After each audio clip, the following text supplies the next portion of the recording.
Anyway, welcome to episode 11, guys. Welcome.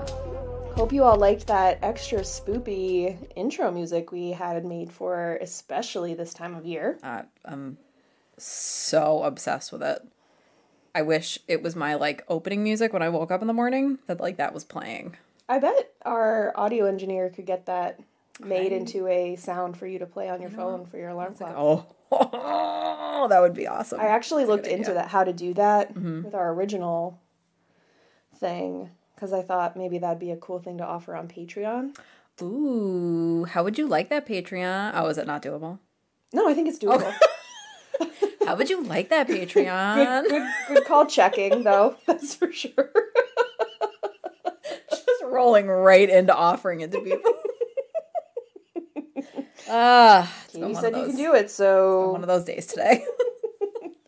Yeah, we were recording after work, which we don't do too often, so we might seem a little slap happy. Yeah, I feel like this is going to go similarly to bowling with the bumpers on versus no bumpers.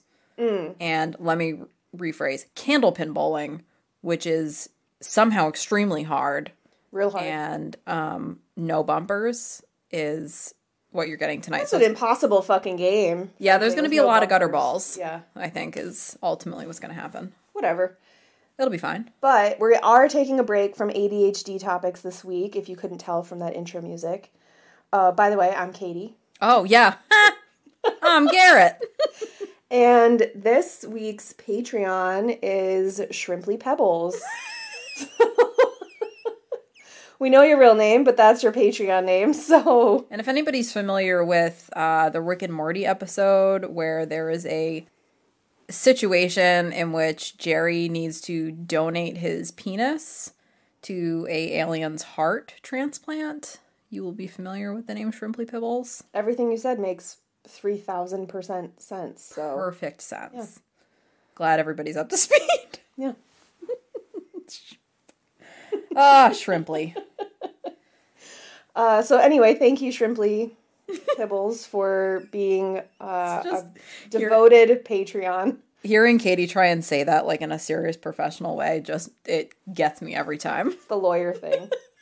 It's that scene from The Office when he's like, butt liquor, our prices have never been lower. Yes, that's exactly what it is. And Katie can pull it off, and every time how dare you make fun of my family's name?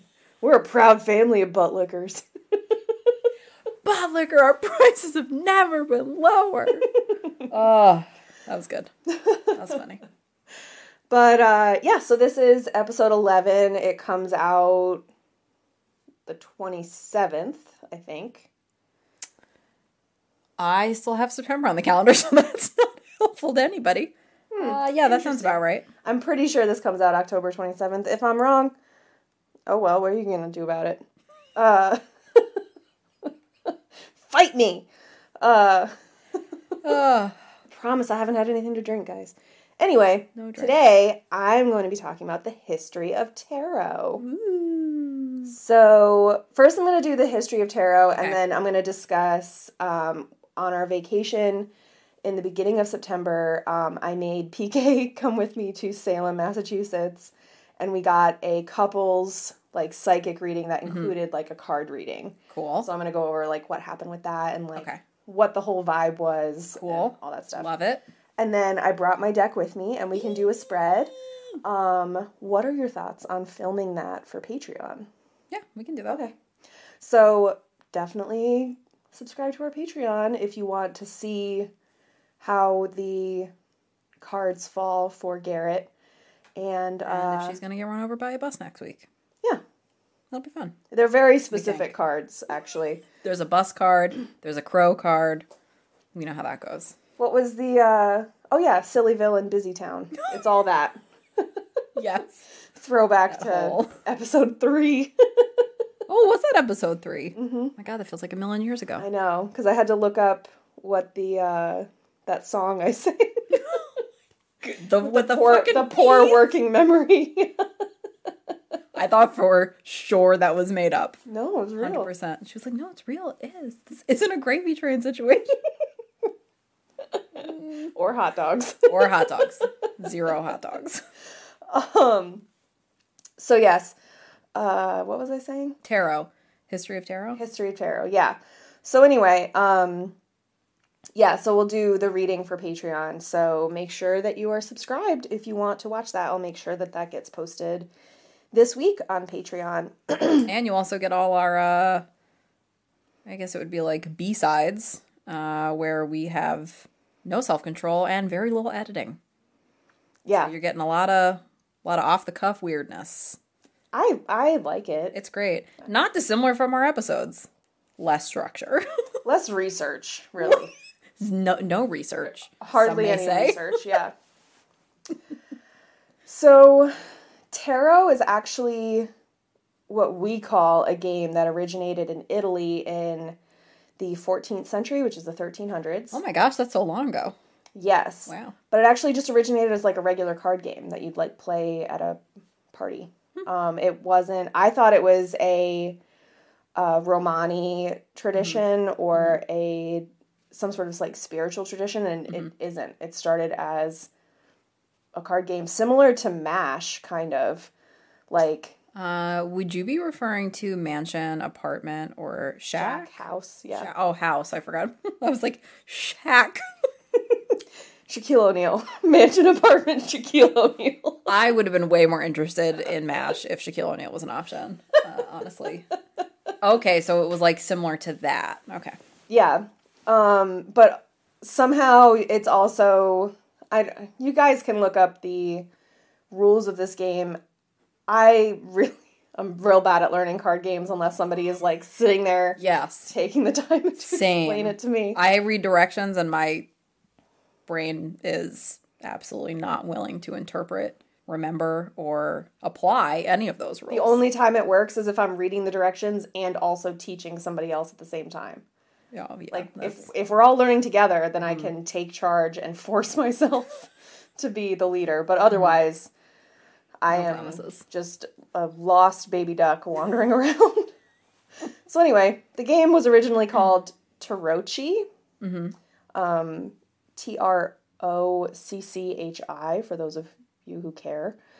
And the first decks that we actually still have with the decorated cards that we're thinking of when you think of tarot with like the High Priestess and all that, the earliest deck we have is from 1430. Oh my gosh. Yeah. That's really old. Yeah. Yeah. It was Italy though, so. Yeah. I mean, like for Italy it's not old, but like. Right, yeah. I'm impressed that, it's still something that's used so regularly. Yeah. And the first tarot deck was just a regular deck of cards with the standard 4 suits that we're used to, except Italian decks of cards had... So we have diamonds, hearts, clubs, and spades. Italian decks of cards had batons, coins, cups, and swords. But the tarot decks had a 5th suit that was comprised of 22 trionfi, aka trump cards, which were 21 like leader cards basically, and one card called the Fool. Okay. So the Fool isn't really given a number like the other, like the Joker in a right? deck, yeah. Kind of, but it's actually not the original Joker that we know from like our regular bicycle card decks in America.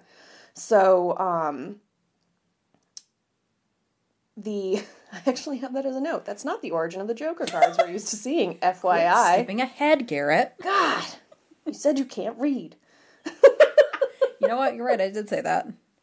Was it to get out of reading something scripted because I sound like a robot? Yes, it was. You don't sound like a robot. You just yell. You yell like a robot? A cheerleader or something. Oh, boy.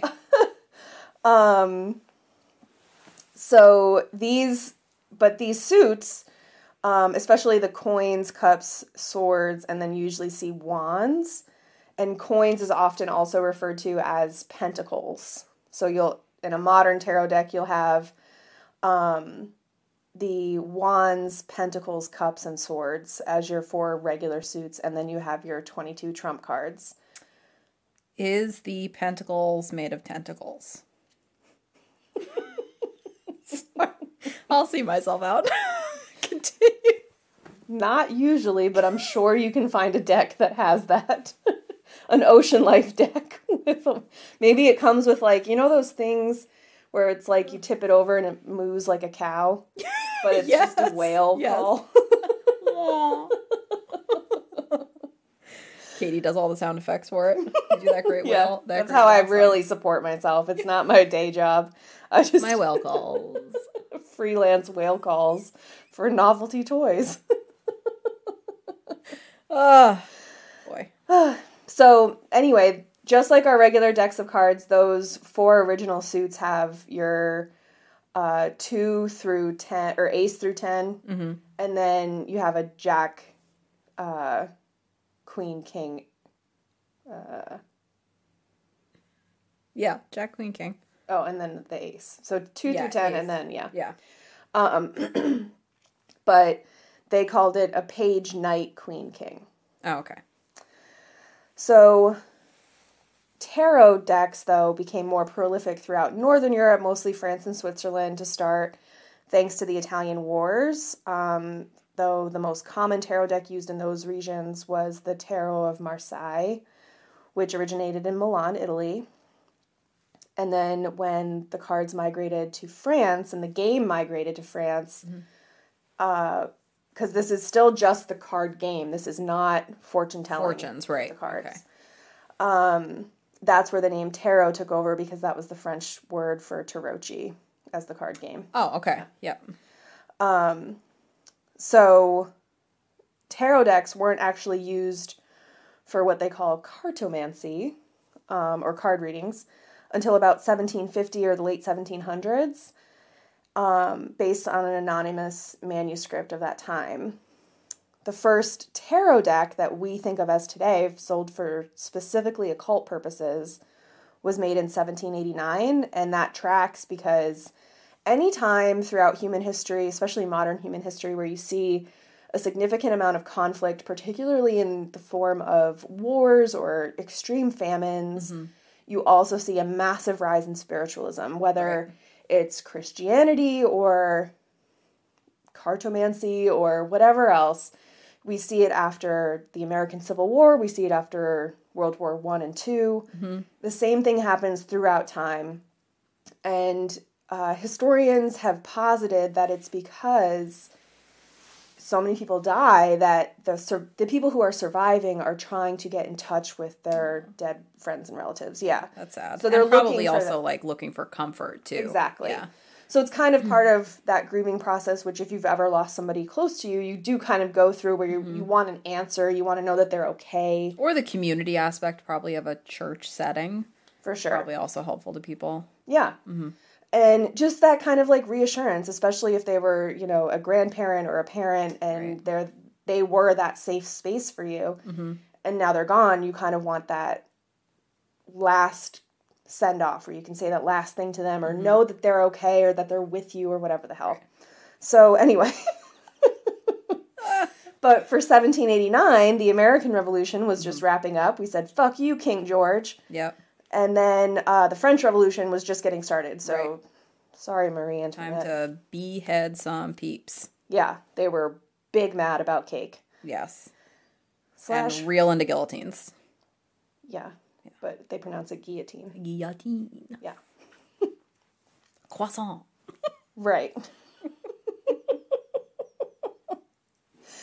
So those trump cards are what we call today even the major arcana, meaning greater secrets. So those cards are the Magician, the High Priestess, the Empress, the Emperor, the Hierophant, the Lovers, the Chariot, Strength, the Hermit, Wheel of Fortune, Justice, the Hanged Man, Death, Temperance, the Devil, the Tower, the Star, the Moon, the Sun, Judgment, the World, and the Fool. The Magician through the world are numbered 1 through 21, and then the Fool doesn't have a designated number, so some people will think of it as the number 0 or the number 22. It really depends on who's reading the cards. Based on what I could find. Right, because there is some, interpretation involved, right? Yeah. Yeah, I'll get to that. Oh, sorry. No, it's okay. And then the minor arcana, aka the lesser secrets, consist of the 56 remaining cards that are divided into those 4 suits with 14 cards each, 10 numbered cards, and 4 court cards, which are the king, queen, knight, and page / jack, and the 4 tarot suits, swords, batons, coins, and cups. Modern version, as I said, are wands, swords, pentacles, and cups. The major arcana cards are often used to refer to spiritual matters and important trends in the questioner's life, whereas the minor arcana, each suit has a different purpose. Okay. So wands refer to business matters and career ambitions. Okay. Cups refer to love. Swords refer to conflict. And coins / pentacles refer to money and material comfort. Okay. According to Britannica, the tarot deck should be shuffled by the questioner. And then the fortune teller lays out a few of the cards, either selected at random by the questioner or dealt off the top of the shuffled deck into a spread by the reader. So the meaning of any card can be modified according to whether or not it's upside down in its position in the spread and the meaning of the adjacent cards. But whether you choose to read a different meaning into that card is totally based on whether you want to or not. If you're doing a reading for yourself, like if I was pulling cards for myself, so much of how you read the cards is intuitive, and it's so that meaning of each card can fluctuate depending on like what you're asking of the deck, what you're feeling, what you're going through like in your general life. So if I think I have a conflict, but my 10 of swords is upside down and it's next to, I don't know, the page of wands. So pages, generally, it's like an immature, masculine energy, but wands is... I don't know anybody with immature, masculine energy, for the record. Yeah, it's actually a myth made up by tarot. But just go with me on this hypothetical. So I have this immature male energy relating to business matters and career ambitions, so maybe I think that person who I can put that to is blocking me from what I want to do, and that's where the conflict is coming in. But the 10 of swords is upside down, so maybe there isn't as much conflict as I was perceiving there to be. Gotcha. Kind of thing.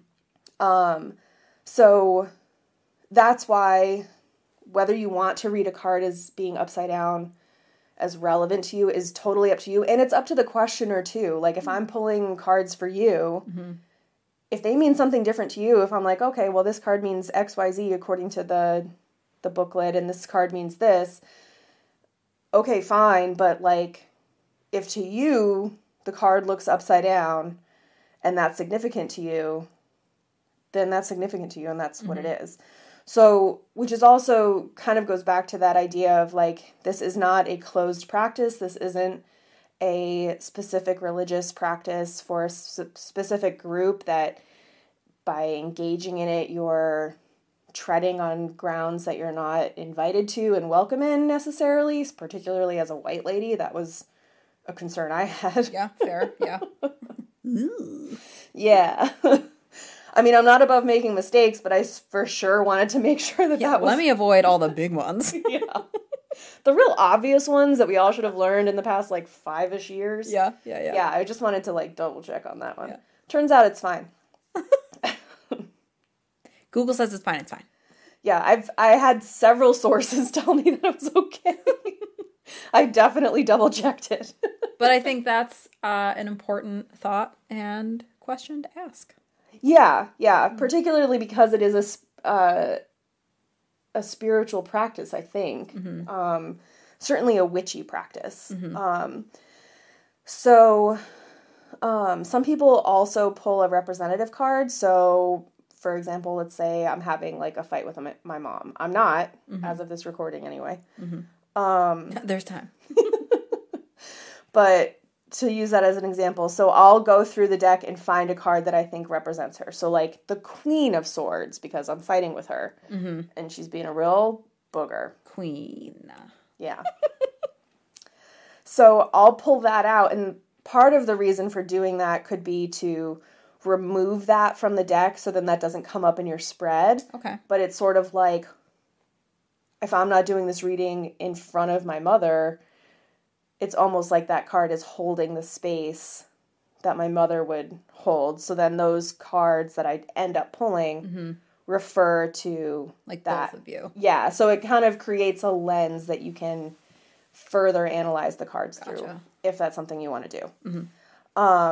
But either way, based on what I've learned, like you said, it is very intuitive. The practice grows with you. So as you get to know your deck more, as you get to know yourself more.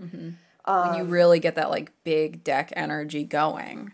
Yeah, when you have that big deck all up in your pocket, just gray sweatpants season. Yep. Decks. Just warm. Everywhere. Warm deck. Yeah, like everybody knows when your deck is here to party.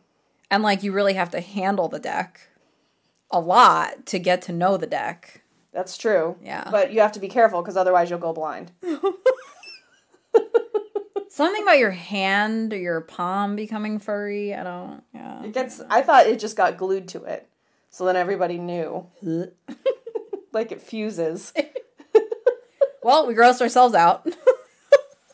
Took that on a little ride and grossed ourselves out. You're welcome.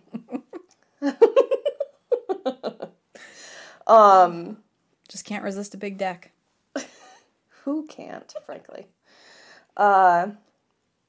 So I actually did get when we were in Salem, I had heard this, which was one of the reasons that I got this for you, but I got you a tarot deck because I had heard that your first tarot deck was supposed to be gifted to you. Cute! I love that. It's not true. Oh. But it was something I had heard, and I don't know where it started. Nobody seems to know. I listened to a bunch of different podcasts about it. It's a thing now. Yeah, so anyway, if you bought yourself your own tarot deck, it doesn't mean that it's any less valuable to you or whatever. When Garrett buys herself a tarot deck, it is cursed. It is. But everybody else, you guys are fine. You're fine. Yeah. But, so I had heard that before, that your first tarot deck shouldn't be your own. But then I had also heard, like, that doesn't make any sense. Because then But at that point, I'd already acted on it, so. Well, I saw yours, and then the cat one was right next to it. So I was like, okay, obviously. I'll get the cat one. For the record, I have a tarot deck, actually, that's sitting right there, that is crow-themed, which I squawked when I saw it. I was so excited. And we started calling it the Crow-to-row. Crow-to-row! Crow-to-row! Cat tarot is a little less, doesn't flow as well, but... Yeah, that's still cute. Cataro. But my problem with that deck, I tried using it, and I just don't know tarot enough to be able to understand the imagery. Oh, you don't know the big deck well enough. Correct. To, right. really work the big deck. Yes. And the classic deck that, like, the image that you're picturing in your head when you think of a tarot deck, that's called the Rider-Waite deck, and it's the Rider was the publishing company, Waite was the guy who, like, designed it. Oh, okay. In the early 1900s, and it's still the most popular deck of all time. The cards are really beautiful. Like they're very well done, and they come in so many different sizes, so it's very recommended for people who are just learning.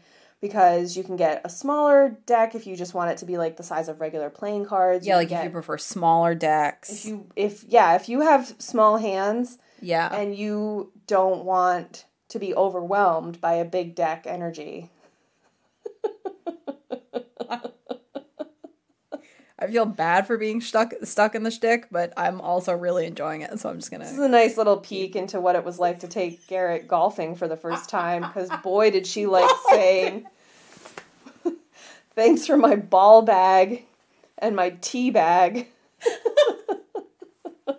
It'll never stop. Swing the shaft. You gotta use 2 hands to hold the shaft. Yeah, you need 2 hands and a firm grip. Which also will come in handy when you have to manage a big deck. Is all I'm saying. Yeah. So yeah, you can have a small deck. So the rider weight deck comes in a lot of sizes. It's very readily available and very inexpensive. Mm-hmm.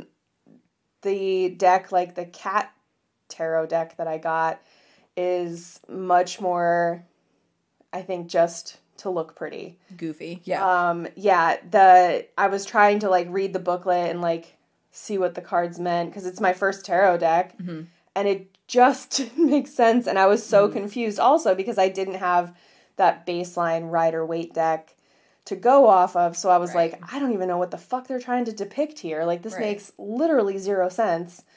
And the little booklet that came with it wasn't, like, some of them were fine. Like, it described, like one of them, it was like a depiction of Michael Katzen, and it's like a cat dressed like Michael Jackson. Like,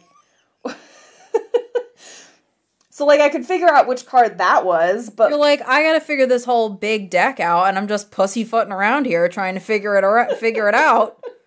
This Cataro big deck. I'm done. I'm sorry. Go ahead. I could tell.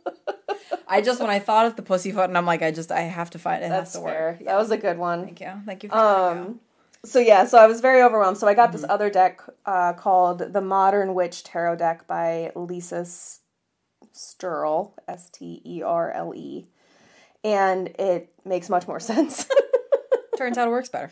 But I was listening to a couple different podcasts by practicing witches, actually, and they made the distinction that there are plenty of tarot decks that are strictly, like, for collectors and to... Oh, cute. Okay.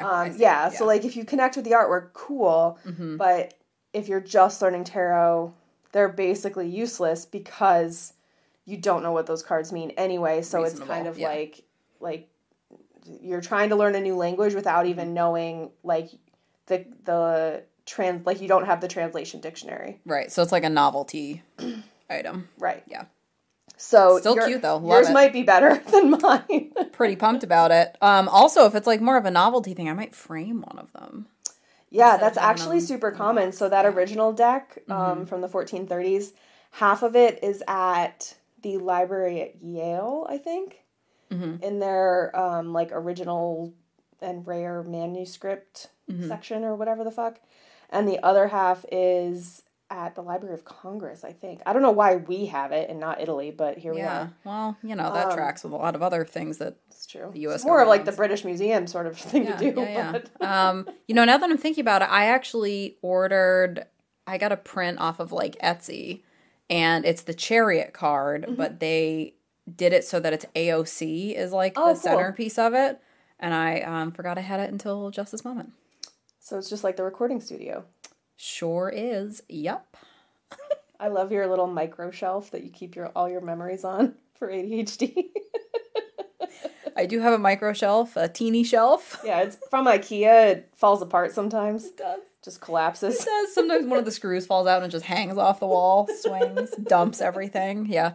That then gets put back up with like a command strip instead of a screw. Yeah. So yeah, my shelf just dumps like, several times a day. Dumps, decks.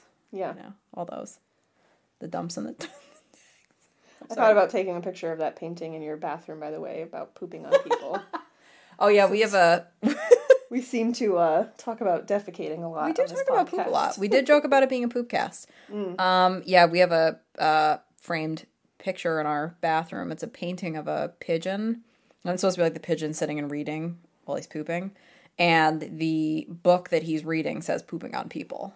And it's, I laughed pretty hard when I found it. Yeah. And immediately bought it. Didn't check the price or any parameters about size. I thought it was going to be about a third of the size that it actually is. Oh, you saw it online? Mm-hmm. Oh, okay. Yep. And ordered it without reading anything. And now I have a very large picture. It's not that large. It fits the wall nicely. Oh, thanks. Yeah. Thanks. Yeah. Yeah, I love it. I for sure, when I have a house someday, when I'm grown up, will for sure get something like that. I think it's genius. I will gift you your pooping on people. The perfect housewarming gift. Your pigeon pooping on people painting. I can't believe I've been able to do that and big deck without making a mistake all evening. Yeah, well. There's time. It's not written down, so. That's a very good point. So yeah, there's the Rider-Waite deck, and then Aleister Crowley of, Church of Satan fame also designed a deck at some point, which is less popular, probably because he's a little problematic in some ways. The Church of Satan isn't problematic, but, and they do a lot of great work for bodily autonomy rights. So yeah, they actually often are suing state and federal government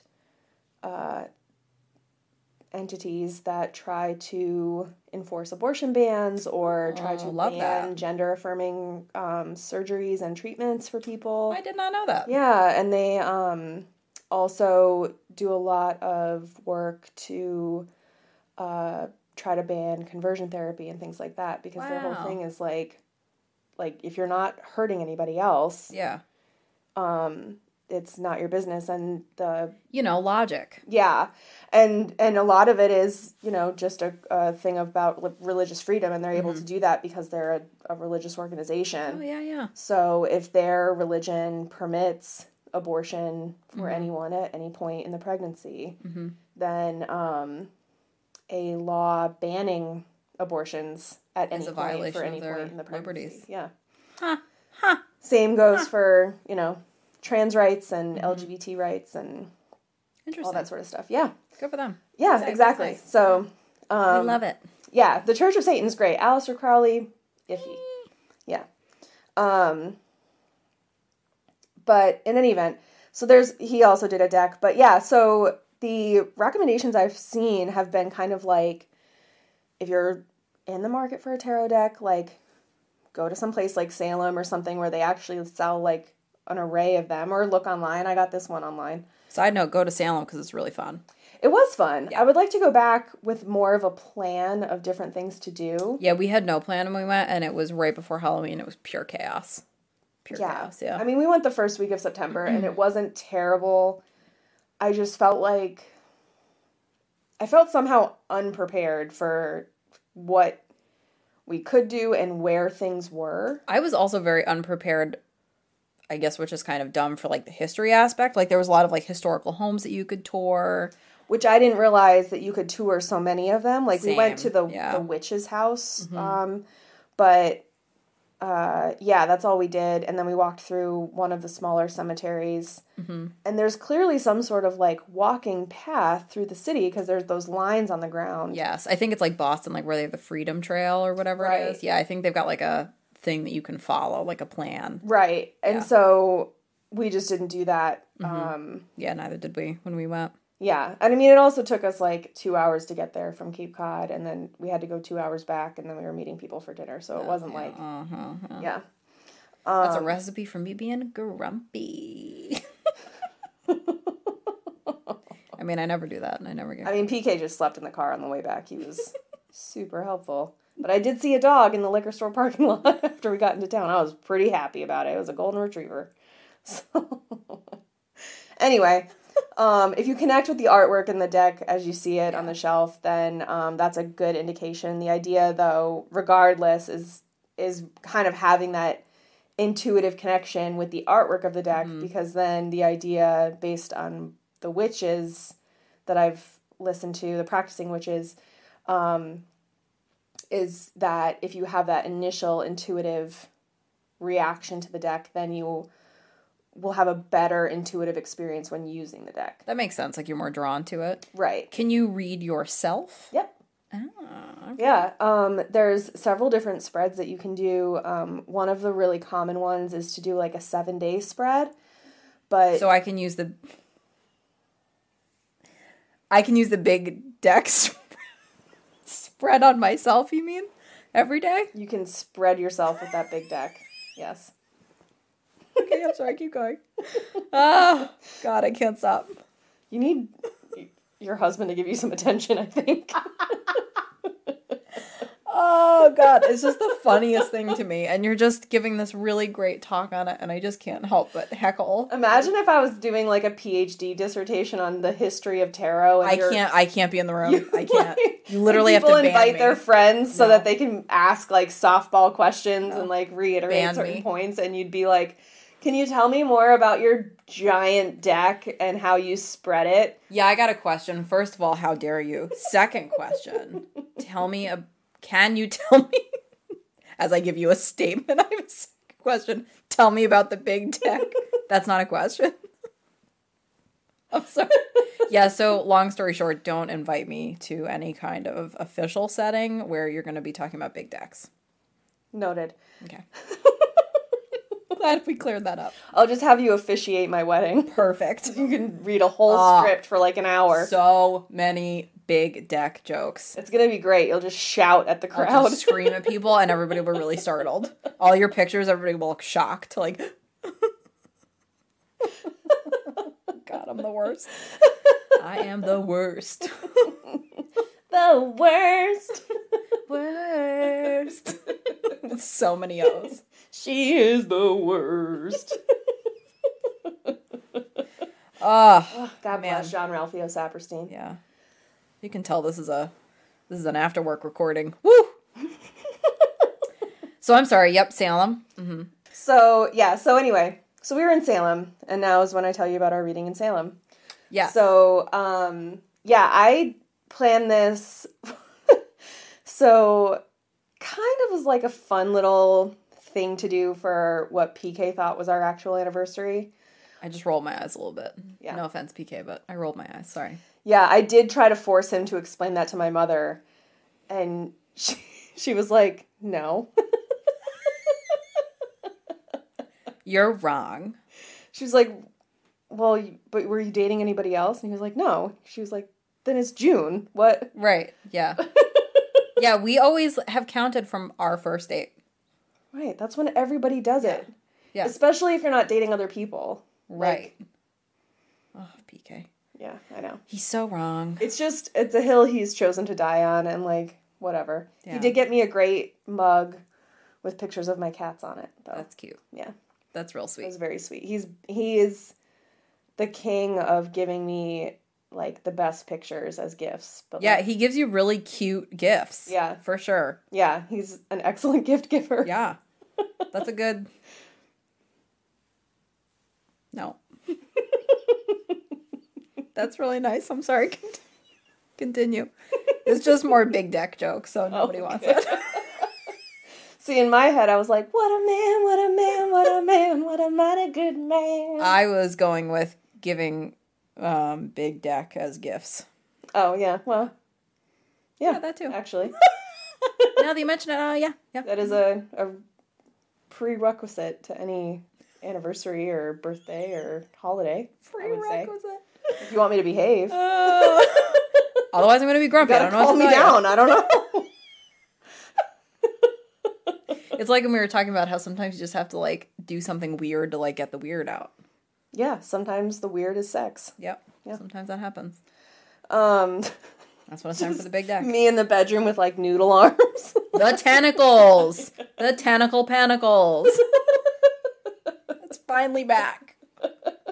I've been waiting the whole episode. Yeah, but I'm the guy at the car lot. That, like, the wacky inflatable guy. arm man. Yeah. That's good, but tentacles. Yeah. That's a great visual. Mm-hmm. I'm sure he's going to love it when he hears it. Yeah. So you would be like Squidward in that scenario.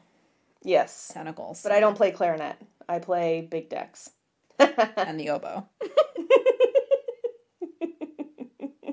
Oboe? Oh, no. Did you just make that up, or is that a thing? I just assumed that was from something. I was like, oh, that's funny. I mean, it might be from something, but I'm pretty sure I invented it because I'm a genius. Copyrighted. Try me, Disney. We're going to Disney again this week, I guess. I guess. Yeah. Yeah. I'm sorry, you can continue with your beautiful... You're a veterinarian. They could probably hire you to work at their I am safari a fox thing. doctor, so... This is kind of like Charlie being a bird lawyer. That's true. You know about Fox Law and various other doctorings. Oh, God. an expert in bird law. Oh, man. Yeah, I'm a fox doctor. I'm an expert in fox medicine, I guess. You know, I'm going to have to add that What Does the Fox Say song to our fucking playlist. Oh, yeah. Yeah, you do have to add that. Sorry, guys. Sorry in advance. One's going to be real annoying. You're welcome. Yeah. But there's also the What a Man song. Oh, yeah, we got to add that one, too. Yeah. So we go to Salem, and I had found a psychic on, like, salem.org or whatever the hell they're... Allfoxes.com. Yeah. Salem Foxes Meet. .com. Orgasm. / It's like in one of the Austin Powers where he was like www.zipit.com.org.ca.us. Keeps adding it on. 1999 was a wild year. It was. In any event, so we get to Salem, and I had looked up different psychics on their website. So they're through, like, the city government. They had this whole, like, Visiting Salem website. Oh, okay. Yeah. Different things to do, attractions, whatever, and they also had these psychics on there. So, found this one place that had various psychics, and basically, like, I could schedule an appointment online. Oh, dream scenario. Right. Yeah. And they had... I feel like you'd only talk to very strange people if you're calling over the phone. Yes, and I also didn't want to feel, like, especially pressured to book right away. Yes. But then I know that if, going back to rejection sensitivity, if I called and was like, okay, let me just, like, think about it and call you back, or, like, look at my schedule or whatever, then I'd feel too embarrassed to call them back. Mm-hmm. And then I'd have to find a different place. Like, now I gotta start over. Yeah, I know the kind of person I am. What anxiety. I don't know what you're talking about. So anyway, I could book online, and so they were, like, pre-vetted through the city of Salem, and her name was Jennifer, and she was great. It was, like, very COVID safe. There was, like, a big plexiglass divider between us. Mm-hmm. So we did not shuffle the decks. We did a couples reading. Mm-hmm. PK for sure thought that I was joking when I told him I booked it initially. He was like, that's a good one. LOL. Yeah, he was like, oh, okay. And I was like, yeah, I know, but I've never been to Salem, so I thought it'd be cool. And he was like, oh. What day? Which day is that again? So, yeah. Anyway, he found out. So anyway, we go there. It's the two of us. We're kind of in this, like, cubby that has this curtain that's blocking us off from the rest of the store, because we were in this, like, witchy shop store. Yeah. Because I know there was a lot of shops that had signs that they did, like, readings. Yes. And, yeah. So we go into her little cubby, and there's this, like, we're kind of sitting at, like, an elementary school desk size table. Like, it was I'm sure rather small. PK loved that. He for sure, I think, tolerated the entire experience. He was so skeptical, refused to give this woman any inkling of information about him. She's like, you said your name is Patrick, right? And he's like, yeah, nice try.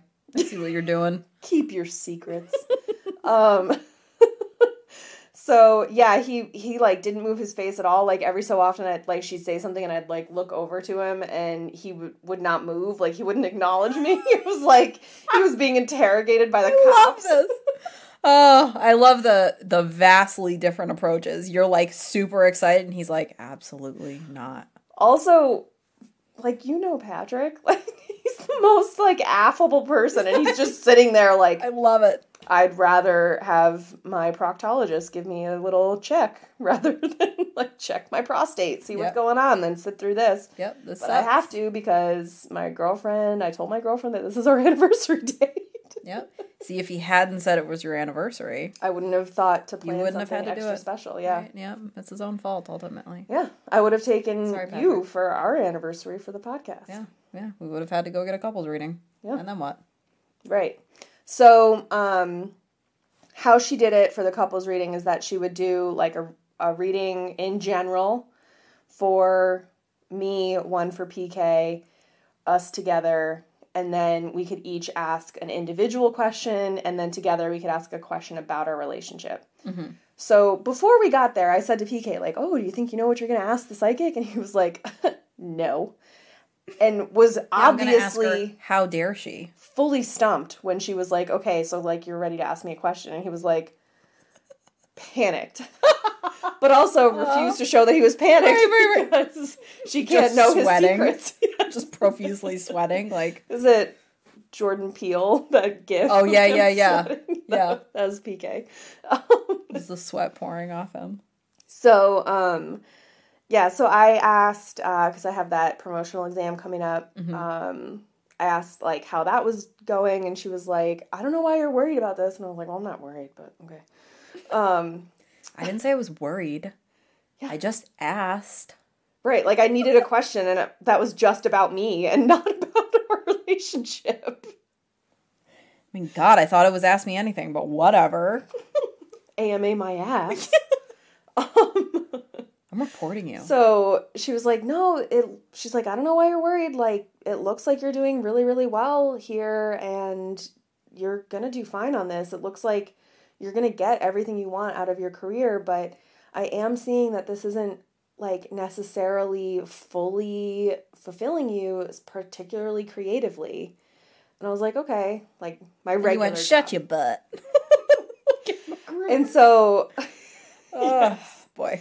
And so, I was like, okay. And then, she said something, she's like, so I don't know, like, whatever you need to do to, like, really find, like, a creative outlet. And so in my head, I was like, oh, fuck, I should have asked about the podcast. Your shelf had fallen off the wall. Yeah, I panicked swinging. Because I was so impressed. She asked you both a question, you both just blanking, sweating, don't know what to say. So I was like, oh, shit. And so I get, like, she heard that, and so she was like, okay, well, do you want to ask another question? I was like... That's my favorite part. Do you have a second question?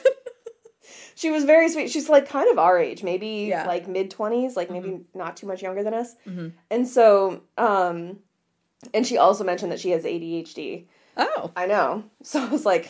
I feel you. She's going to listen to this podcast and be like, oh my God, I remember who this is. Yeah, she's going to be like, my name was Jessica. How dare you? I'm going to get a comment on our Instagram. 3-star review on Apple Podcasts. Yeah, they're real bad at remembering names. Well, lady, you know I have ADHD. What do you want me to tell you? My working memory. Didn't you hear about the shelf? It's tiny. Yeah, it is microscopic. It's barely held together. It's got like a single bobby pin. I can only fit my small deck on it. I can't fit my big deck. Oh my God. And so I asked, okay, so I have a podcast, you know, how is that going? Like, will that be successful? Mm-hmm. And so she pulls it, and her cards were not labeled with the names of the cards. Okay. So I don't know. I think it was the money bags card. I think it was a trump card, and I think it was the High Priestess that she pulled, but she was like, this is like the best card in my deck. She's like, this is clearly going to be like super fulfilling to you. You're going to hit all the boxes where you're intellectually stimulated and you're creatively stimulated. But she also pulled the Fool card. And so... Okay, rude. Right. So I was like, she's like, this is really going to take off. She's like, you know, just focus on your... Just focus. Yeah. Period. That's it. So she goes, you know, just focus on, you know, continuing to make your podcast and your social media and build up that social media presence, and the numbers that you're hoping for will follow. Mm-hmm. And so I was like, okay, but the Fool, because that one was labeled. I was like, is the Fool a problem? And she was like, no, that just means like, don't expect something to happen overnight, and like, don't get discouraged if it takes a while to take off. So stick with it, keep at it, don't neglect, your outreach and engaging with people, and it will come. But the Fool is still a successful person. In the right context. Right. Gotcha. Okay. So, yeah. Cool. Yeah, no, I was super excited. So I was like buzzing when they said that. Something about emotional dysregulation in there, you know, getting a little bit of positive feedback and really running with it. I don't know what that was about. I don't appreciate your lies. Stop telling me things about myself. So I was like, oh my God, that's so cool. And Patrick's sitting there like a gargoyle stuck in one pose. He's like an Easter Island head. He just like won't move. Yes. It's just like eyebrows and nose. Like she's the T-Rex stalking her in Jurassic Park. And you can't move her else the T-Rex will find you and eat you. So Patrick asked some questions. And then she did a reading for the two of us. And this is where she really lost Patrick.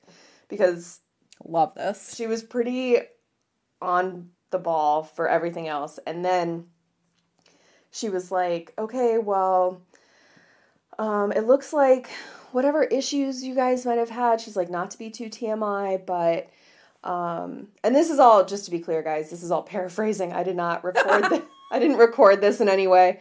But she's like, you know, not to be too TMI, but whatever has been kind of like blocking you guys physically from being like intimate with each other for the past year or so, that's going to be getting out of the way.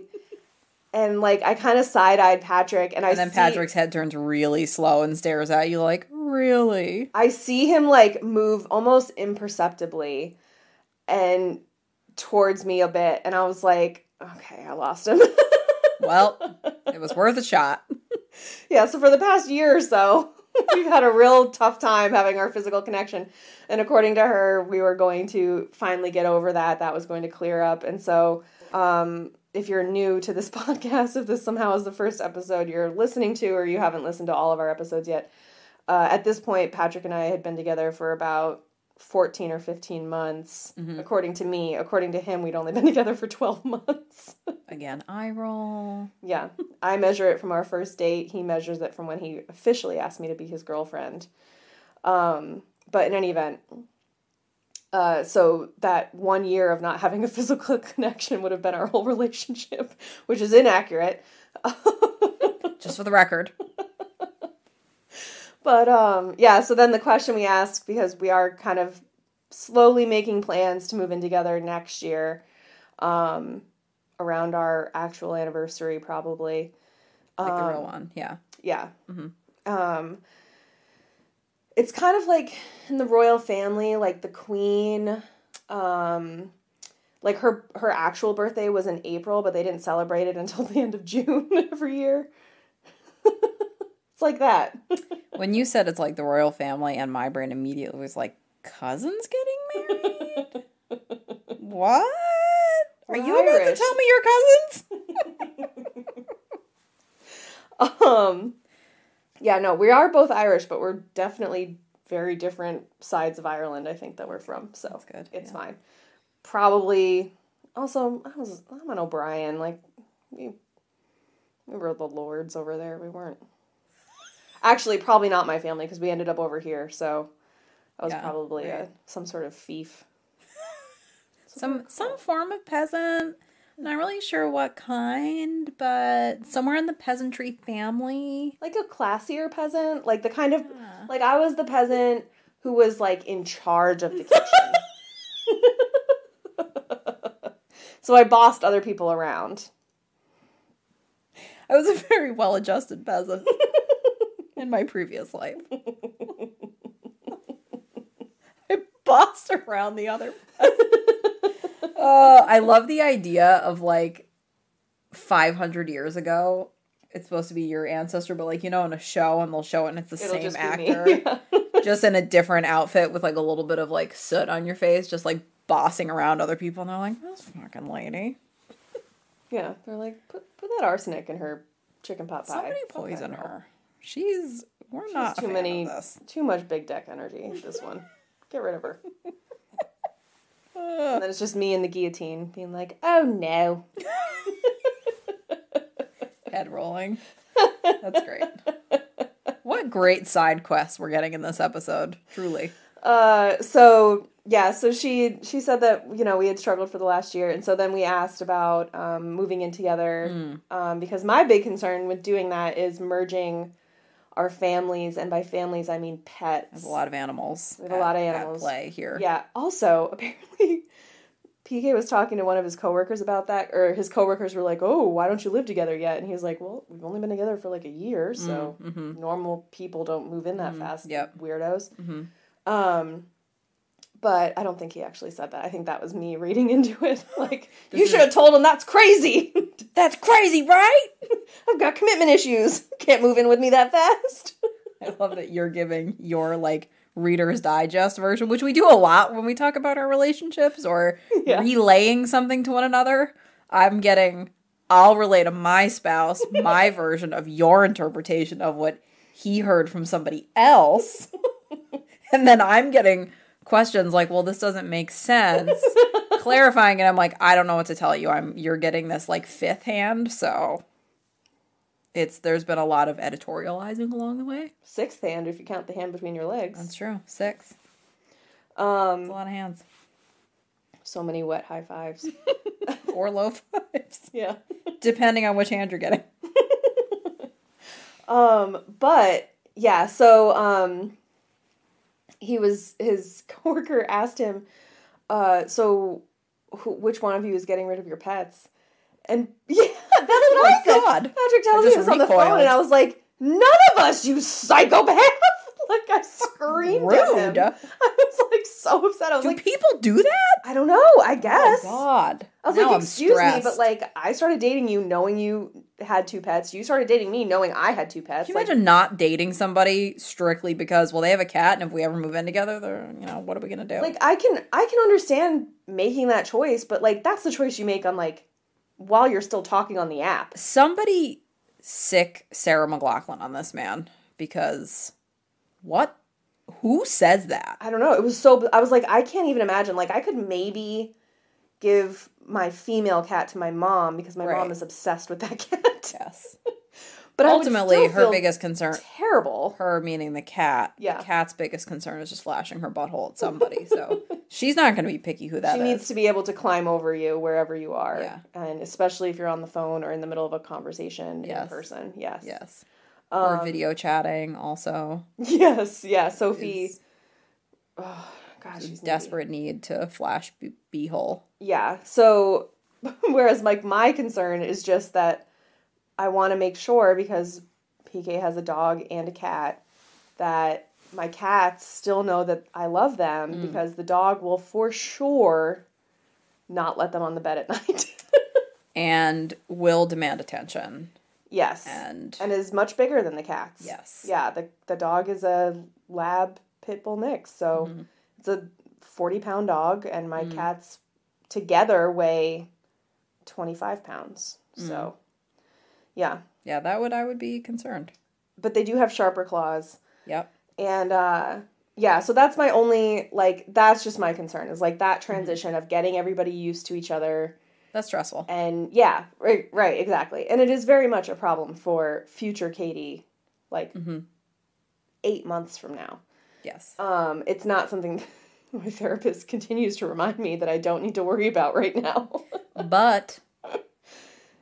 and just yet a thought. What if I do? And yet I ask a psychic in Salem about it. So anyway. I love the thought of your therapist hearing this and being like, Jesus Christ, Katie, we've been over this. You're like, I know, but I had to ask the psychic. What am I going to do? Not ask the psychic? I mean, you're there. You got to ask the questions. So, yeah. So basically, and then the psychic was a little bit wrong again in that she said that the male energy, quote, probably from a dog, will be the most disturbed. Disturbed was the word. I don't know if that was the word, but like, disrupted or whatever by the move. Oh, okay. But that they'll get used to it, whatever. And while I believe, first of all, there's only one male energy other than PK, which is my male cat. And I believe he will be very unhappy with the change. Disturbed, yes, would be the word. Yes, he would be disturbed. He will be disturbed. But he would not, she said something to the effect that made it sound like he would lash out or something. And that's not what he would do. Like, he'll just hide, and, like, you just won't see him for days. Yeah, I'm thinking, like, in Wedding Crashers, that kid Todd who, like, paints pictures, and he's like, would that make you love me? Running away. Yes, that's what I'm picturing. Yeah. Bringing other cats here and fleeing. I made you this painting. It's sexual and violent.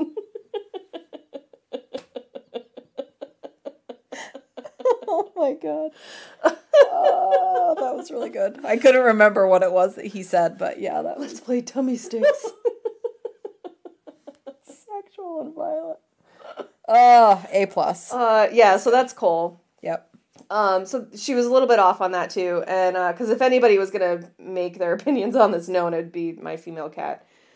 As you already heard, she's very mouthy. But yeah, all in all, it was like a fun experience. There was nothing bad about it. Like, we got the tower card a lot, and yeah, I have no complaints. I also got that one card where she was like, "This is the best card in my deck." I kept getting that one, which I thought was a good sign. Yeah. And no, it was a fun experience. I'm glad we did it. I would for sure do it again too, because it was just something to do. I feel like maybe once I had it done, like when I was a teenager, I might have had one tarot reading done. Oh, cool. I've had like a psychic reading, but I haven't had like I think maybe once at the most. The tarot. I didn't see any problem with it, frankly. I thought it was, certainly a fun thing to do when you're in Salem or whatever, but also,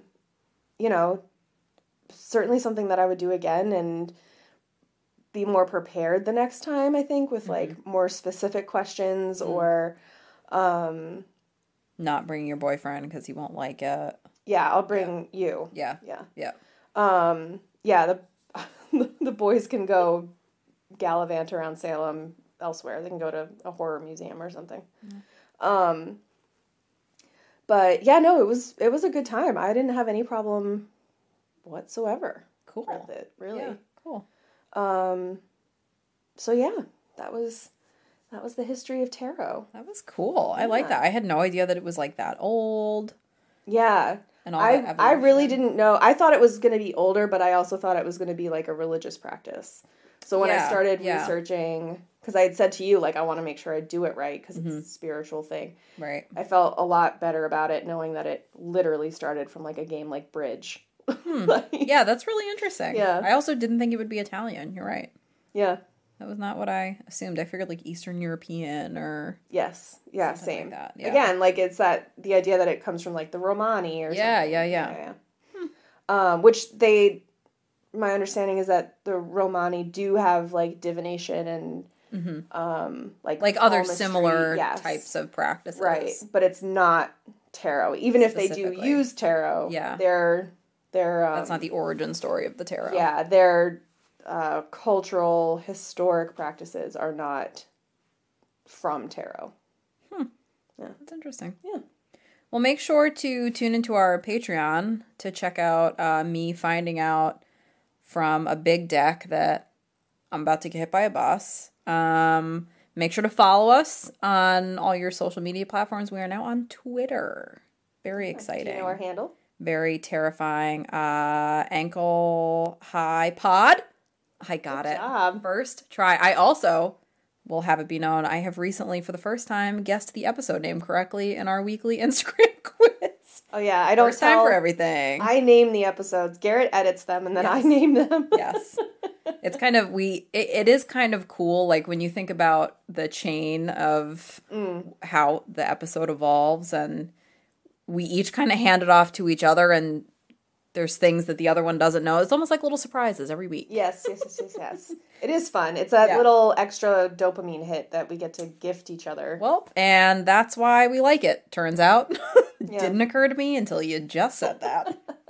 I love doing the quizzes each week for what I love it. When that quiz comes up, I'm like so pumped, and I guess it wrong every time. I guess it, and then I'll be like, did I get it right? No. So I finally got it right. Yeah, you did. You did. Although you did pick the wrong answer. You officially selected, you filled in the wrong bubble on your Scantron. Yeah, but I was holding my phone, I held the screen for a second to read the options and voted. And I had a quick message. I was like, okay, that's not my actual vote. I wanted it to be this one. This is an instance of actual voter fraud. Something went awry. Call your local elected officials to complain about the bar is ankle high. Better report this. Voter fraud. So yeah, tune into our Patreon, check that out. We also have our every other week we've got our Dysfunction Junction episodes going up, which are real wild. Yeah, if you have a topic also that you want us to discuss on Patreon, let us know. There's a post within Patreon, but you can also just send us a message on there. You can comment on our Instagram or wherever. I maintain all of those pages at the moment anyway. Also the quiz that we were just talking about is only on Instagram, so make sure you're following us on Instagram. Yeah, in our story. Every week before the episode goes up, Katie does this real sweet poll. It goes up on Tuesday afternoon usually, so that I can post the results on Wednesday afternoon, and then our episodes come out on Thursdays. Which is also how I keep track of my work week now, because I don't know how the week passes so quickly. It's almost like we have some kind of attention regulation difficulties. Mm-hmm. And we're chasing dopamine all the time. Fake news. Fake news, election fraud. I'm trying to think of another Trumpism, but it just makes me mad, so I won't. So make sure to tune in to Patreon, and next week when we're doing something else, and I don't remember what it is. Willowbrook. Oh, yeah. It's going to be a real heavy episode after this. So enjoy the giggles this week, because we're not going to have giggles next week. Yes. So this week and next week are our spoopy season episodes, and then we will be getting back on track with our regularly scheduled programming and other stuff that you guys have suggested to us. So yeah, we've really gotten a lot of great ideas. We were going to shift gears out of ADHD stuff, but we've got so many other ideas to work with that we're just going to keep rolling with it after we have this little break for some other stuff. And we will see you guys next week. Yeah. Bye. Thanks for tuning in. We'll be here next Thursday with a brand new episode to delight your brain juices. In the meantime, the best way to support us is to leave us a 5-star review on Apple Podcasts, Spotify, or your favorite podcast streaming platform. You can keep up with us during the week on Instagram and Facebook at The Bar is Ankle High, and on Twitter at Ankle High Pod. If you want even more Ankle High hot takes in your life and have a few dollars to spare, consider joining our Patreon at patreon.com/thebarIsAnkleHigh. We post bonus episodes there full of our karaoke attempts, Am I the Asshole discussions, and wondering how we even managed to survive this long. Patreon subscribers also get exclusive access to our secret Patreon-only Facebook group and get added to our close friends list on Instagram. Until next week, remember to be kind to yourself, because the bar is ankle high.